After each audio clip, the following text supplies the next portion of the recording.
राजा अकबर के दरबार के दरबारी बीरबल से बहुत ईर्ष्या करते थे, क्योंकि राजा अकबर ने उसे बहुत ही खास दर्जा दिया हुआ था। दरबारी कई बार बीरबल को राजा के नजर में गिराने की कोशिश करते थे।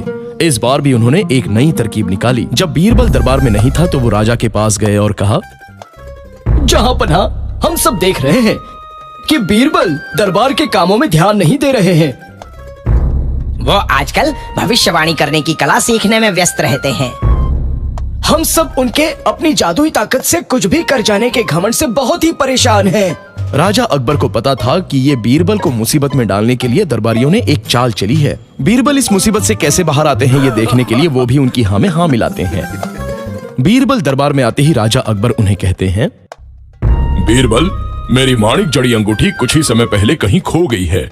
क्या अपनी जादुई क्षमता से तुम उसे ढूंढ सकते हो? बीरबल को तुरंत दरबारियों की चाल का पता चल गया।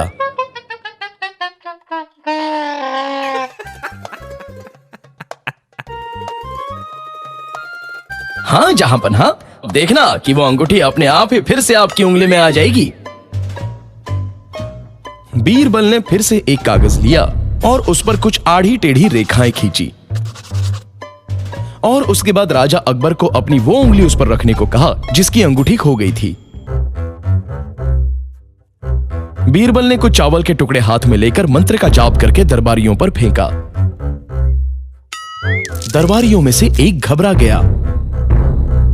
उसे लगा कि बीरबल के कहे अनुसार अंगूठी अपने आप उसकी जेब से निकल जाएगी, इसलिए उसने कसकर अपने जेब को पकड़ लिया। बीरबल ने यह देखा और कहा, जहांपनाह, मुझे अंगूठी मिल गई है। वो उस दरबारी के जेब में है।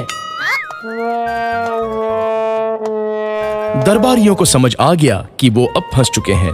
राजा अकबर ने उस दरबारी को अपनी अंगूठी छिपाने को कहा था, पर उसके प्रतिक्रिया ने उसका पर्दा फाश कर दिया। राजा अकबर बीरबल की बुद्धि और चतुरता की दाद देते हैं और वही अंगूठी उसे इनाम स्वरूप दे देते हैं।